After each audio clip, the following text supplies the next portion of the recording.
gonna be doing some more building tips and tricks for Welcome to Bloxburg. These are gonna improve your building style, and also Donald Trump was in my game earlier. Donald Trump, please notice me. In all seriousness, no, I'm not. Oh, well, thank you for the money. Shout out to Rotten Brown Potato. Also, I'm gonna be recording the sequel to the first episode of Building Tips and Tricks. These are gonna be some basic advice. So don't expect too much. I might throw in a bonus tip in there, maybe some advanced placement or something like that. I don't know. There's going to be a lot more things to this series. I have high hopes for this, and hopefully this helps you in the meantime. Anyways, if you need help with your building or want to improve your builds, you're in the right place. Consider some of these facts somewhat helpful, and let's just get right into this video.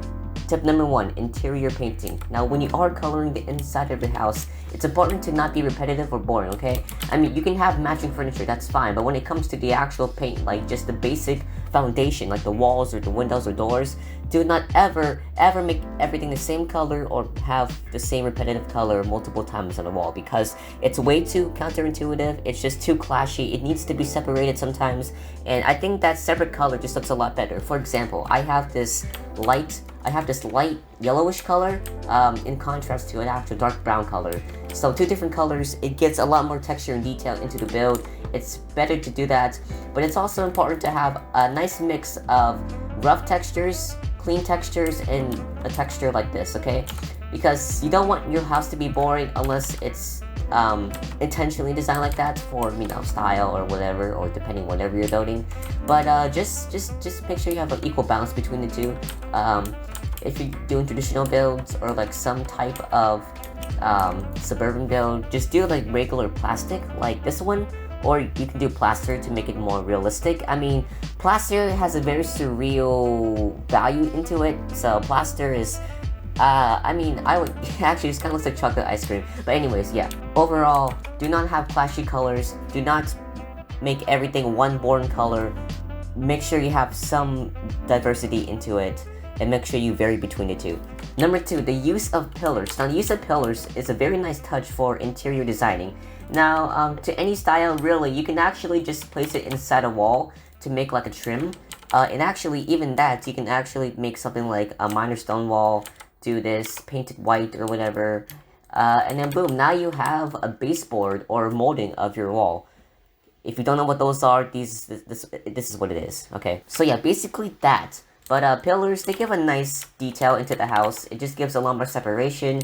You can do lots of things with it. You can do corner trims, yeah, corner trims, basically the edge of anything, or inside one wall or another. And pillars, they just add a lot more style and structure into the house. It just adds realistic support, but it also looks good in houses. It doesn't even matter what style it is, because pillars can be implemented into anything, even to the smallest detail, even to the smallest extent. You can just like do this, put small placement grid on, and then just boom, boom, boom. Now you have a customized thick wall. Of course, if you don't have advanced placing, it's not going to coordinate very well, so that's going to be a bummer. Tip number 3, furniture placement. Now, furniture placement is a very important aspect to building your house. When it comes to decorating, your furniture should not be colliding with anything. It should not be blocking any doorways like this. It should not be, you know, weirdly placed. It shouldn't be any of these things, okay?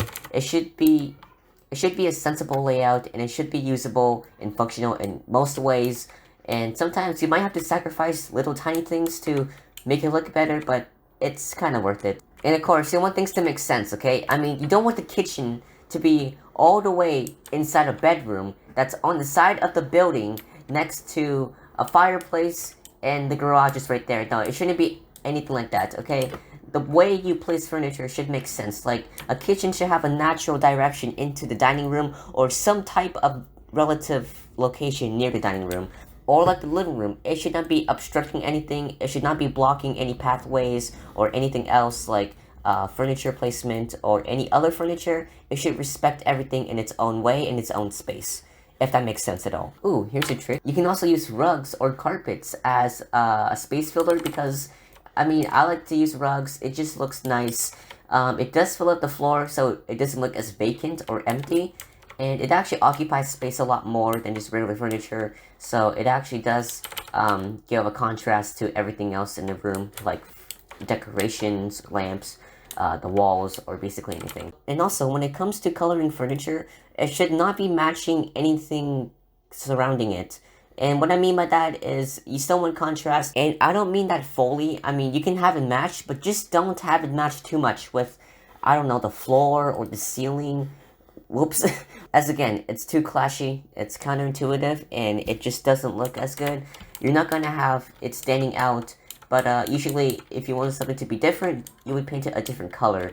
And now, of course, the furniture, you can also paint it similar colors. Like, you can have this a dirt brown color, but something similar with a lighter value to it could be like linen, or maybe like brown, regular brown, because that's actually also a brown.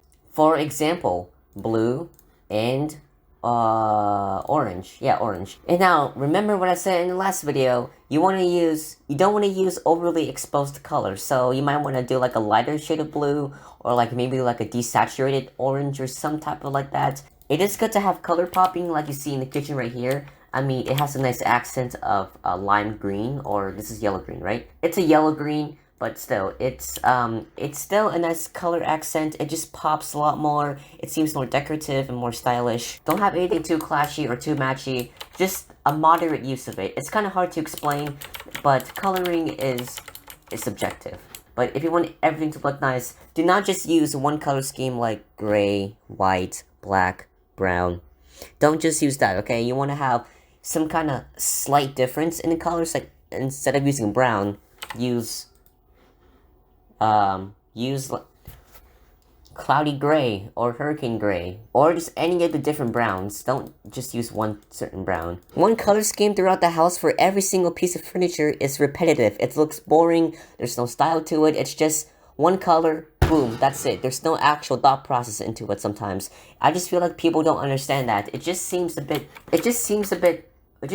boring, you know? Anyways, enough of furniture coloring, time to talk about decoration. Now, when it comes to decoration, you can use things like picture frames like this or that, or bam, bomb, not enough space, screw you. In picture frames, you can use your own custom decals to kind of match the house. Personally, I like to have every picture the same filter to it, like, if you know what I mean. You know like those Instagram filters? Yeah, like those. Like, just one filter for all the pictures. It just matches more, it feels more unified and simple. It doesn't feel distracting, and nothing is obstructing one another, because sometimes one painting might look good, but if there's another painting right next to it, it might not look good anymore, especially with a house like this. You don't want to collide anything with one another. And when I mean collide colored collide, style collide, pretty much freaking everything. So don't be too repetitive, but don't be too different to the point where it looks way too abstract. Have everything in a general style, but it's okay to color things slightly different. As I said, just don't take that too literally, because I know some people can be like that. I'm sorry if this is confusing. This is the best I can explain it. Fruit bowls are a nice touch. Books, tiny plants, you can place it pretty much anywhere. Books, you can place it like under tables or above tables, on shelves. Floor plants, like big ones like these, you can place it in kind of like a tiny collection, or in the corner, basically. I mean, I like to do it in the corner. It just gives something to fill in that space. It's a nice filler. And also, I like to clone things to not paint things again, because... Also, here's a tip. If you click C on your keyboard, you can click on one item you want to copy and paste it into another location. This way, it saves time. This way, it makes your builds go faster. And also, you don't have to paint it again, because if you already painted something like a coffee table, or like you just can't find the color anymore, just clone it and paste it, and boom, you have the same color, same shade of table.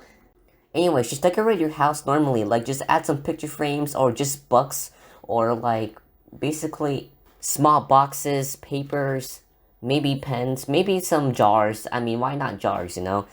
And of course, decorational house plants, because that's one of my favorite things to decorate with. Don't make it look so empty. Make sure it has some style to it, and just overall make it feel wholesome. Tip number 5. Is it tip number 5? Yeah, tip number 5. Tip number 5, lighting. Now, a lot of people, I see what they do is they just literally do this.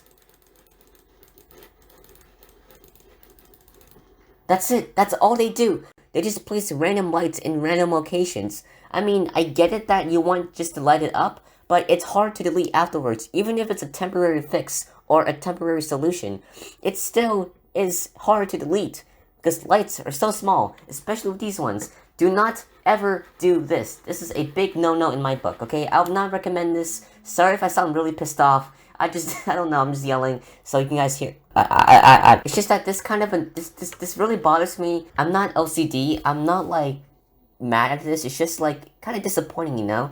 So, instead of doing this, actually take your time to place down lights in a appearance-wise manner. And what I mean by that is just literally in a line. How hard was that? Not hard at all, right?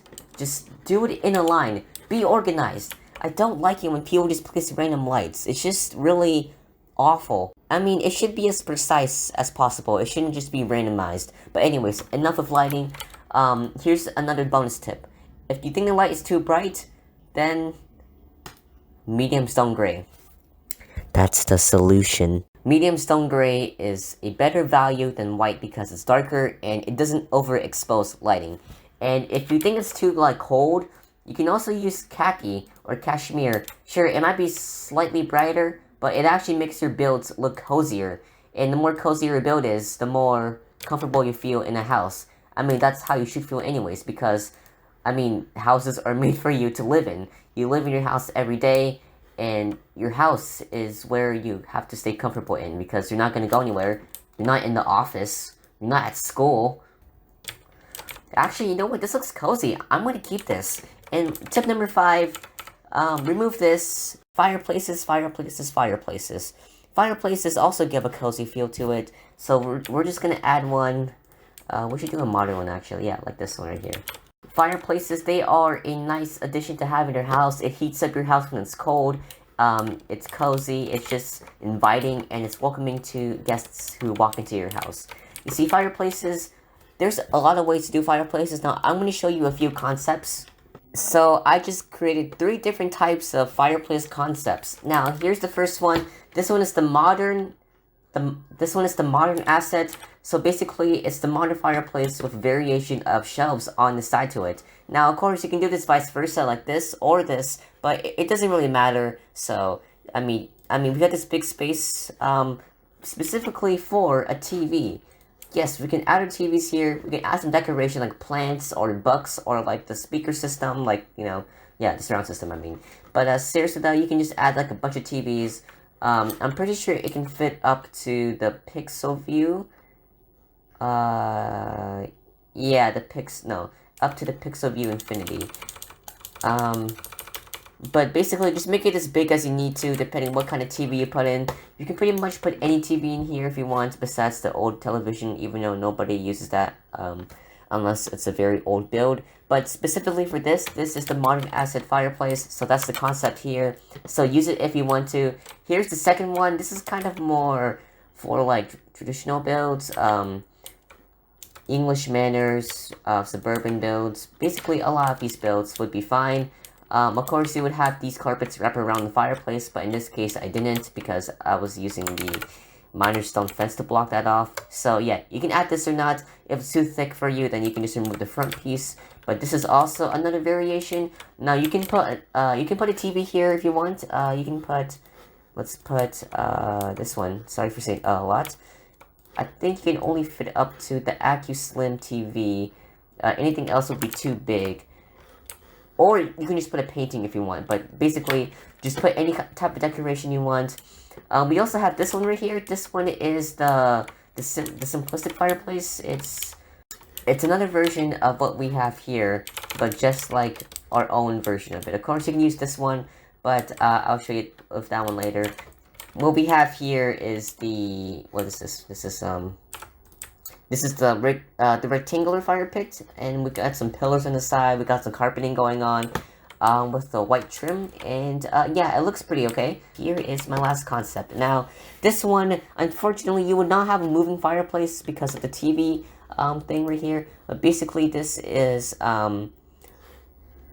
so this one, of course, with regular fireplaces, you can't actually put TVs on the fireplace, unfortunately. So I figured out a way that kind of works, but kind of not at the same time. But anyways, so this is the TV fireplace. It has a non-moving fireplace. It's made of a simplistic fireplace, and it's made of a fire decal with a wall and a TV. So basically what you want to do is find this specific decal. That's the decal image or the decal ID on the screen right now. Then what you want to do is place the TV on top. Then you want to place the fireplace. Go back a little bit and just place the fireplace like so. It might take a couple of tries to center it, but try your best to do it. It is kind of hard, and whoops, nope, that's a little bit not too centered. Be careful. This is a more difficult way to do the fireplace. Up there we go.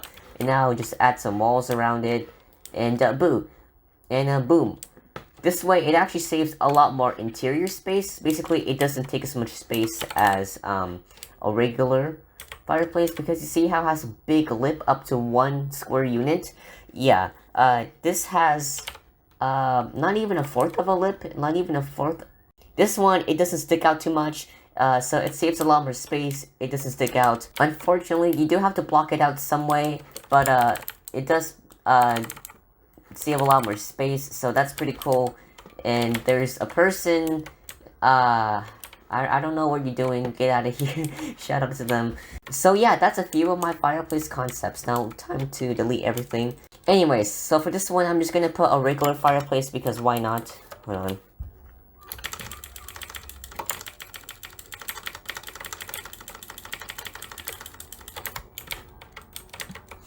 Anyways, that's one of the regular fireplaces, so you can just put like a regular one like this. We're gonna put the modern fireplace, yeah. Painted white, I'm not racist, blah blah blah. There you go, that's good enough for me. So here's a little neat trick that I like to do sometimes near the front entrance of houses. So what you want to do is you want to grab like any bench, like a log bench, an industrial bench, any type of sitting thing like a park bench, even a park bench, that's even fine too, but I want to use it. I'll just take the rustic bench, something like this. Then what I'll do, I'll go to decorations, then I will select the icon for the attitude clothes rack. I will paint it, of course, because painting is a lot better. Then we're gonna duplicate that or clone that, put it right next to each other, put it up on there, and grab a mirror. Yeah, grab a mirror. Long horizontal mirror is fine. Or if you want something more luxurious, something more of a treat, or like aesthetic, you might want to consider using the backlit mirror. The backlit mirror, it has lights on the back, so that's why I recommended that. But yeah, it looks a lot more modern and sleek. And then we're gonna paint this as well. So there we go. Now we kind of have like a mudroom going on over here. This is the foyer, or the mini foyer, or the tiny entrance area with a bench. You can sit down, put your shoes on it, take off your shoes, put on socks or whatever, tire, shoes, whatever you need. You can hang up your clothes right here, like your jackets or whatever. So yeah, that's pretty cool indeed. That's pretty awesome, and I would recommend using this because it's a nice thing to have in your house. Of course, we can also have some decals on this side. We can have like a large painting. We can also have a hat stand if you want to do that. Hat, yeah, like a classic hat stand, because why not? But, I mean, you can just put your hat on top of your coat. I mean, that's also fine. I can't remember if I mentioned this in the last video, but you can just use manual placement instead of automatic placement. You see this right here? Go down to your bottom left corner and switch it to manual placement. Usually, it'll be on this, but switch it from automatic to manual so that you can actually have control over your floor placement. This way, it unifies. This way, it aligns the textures better, like hardwood flooring. It's not randomized anymore. Alright, so we're gonna paint that. Paint that. I don't know what this is gonna be. I believe this might be some type of bathroom, so we're gonna put a white floor in it. Yeah, white floor. Actually, you know what? You know what we could do? Instead of doing that, we can actually just make this open, so do that. Get the pillars. Do this. I like to use a tall glass double door for modern homes because modern homes usually are like that. So you see the window placement, you want it to work both ways because that's the purpose of a window. Do not block or obstruct anything. Obstructing just means like it's blocking something, or it kind of collides too much with another thing. Basically, that's one way of putting it. That's not the exact definition, but when it comes to building, that's the way I like to look at it. So yeah, that's that. Of course, on the outside, we need some more detail, so don't be plain. We can add things like more windows, because why not? Windows are nice, of course. Let's see, we can add some windows. Here's another tip I like to do, or another trick. I like to use the standard ladder to decorate things, because it kind of reminds me of a modern lattice, I guess, or just a ladder is just a good way to fill up the space. It just looks... Genuinely, it just kind of looks cool, I guess. That's just basically how it is. You can also collide things with one. You can also collide, and also if you have advanced placing, you can also just do this. Just collide it, you know, just put it together.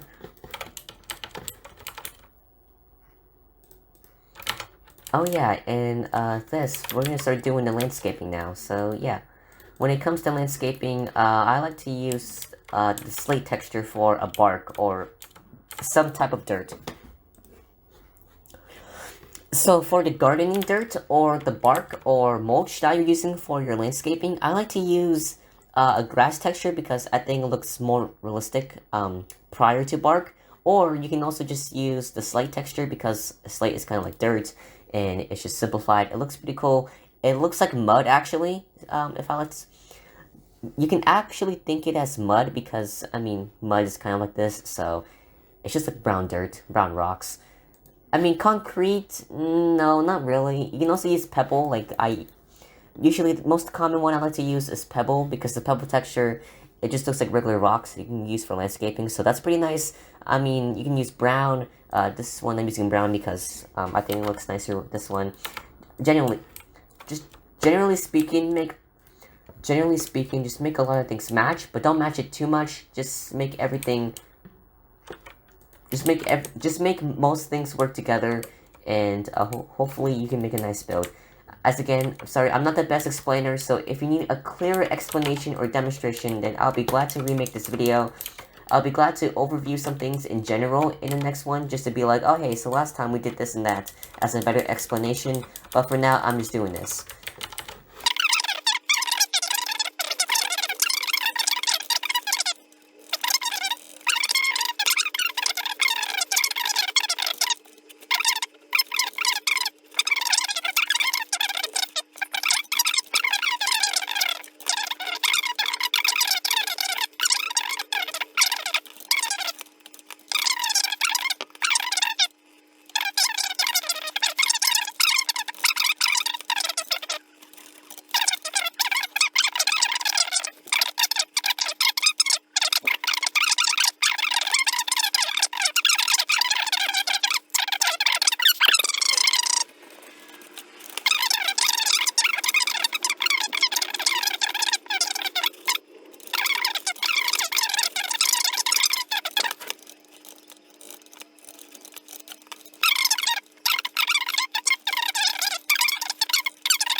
Tip number 9, curtains. You can use the curved curtains if you want. I like to do it because it has a lot more detail into it.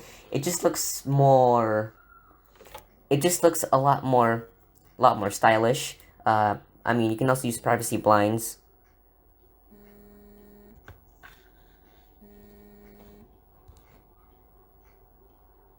Sorry, somebody was calling me. So yeah, anyways, you can use privacy blinds like this. You can paint it the same color as the trim of your window, because then actually it matches and it doesn't stand out as much. Of course, you don't have to spend the extra $10 into just, you know, painting some curtains. But I mean, as again, it just looks more unified.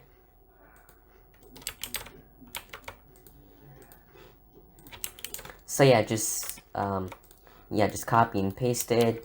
Cloning is a very nice option to do, so yeah, it's pretty cool.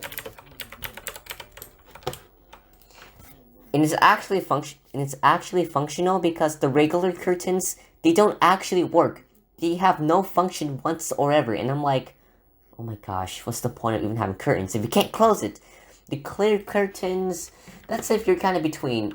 It's like if you don't want privacy, but at the same time you do, just have the clear curtains. But they kind of like interfere with the actual shape of the window. Like, you see that parts of the window still stick out. So yeah, don't use the clear curtains. Not the best, but it's okay. Sometimes I like to use shutters because, you know, sometimes I like to use shutters because it just looks cool.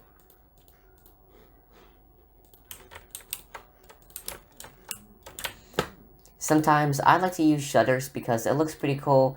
It gives a lot more detail. And, yeah, pretty much you just do that and that. And there you go. Now it looks pretty cool. It's starting to shape up. I mean, usually it's used for, like, traditional builds in other houses. But for me, I can use it for any type of anything. But for me, I can use it for anything. Actually, this house would be considered contemporary, but not necessarily modern. But it does have a modern feel to it. And there you go. That's all the tips I have for today.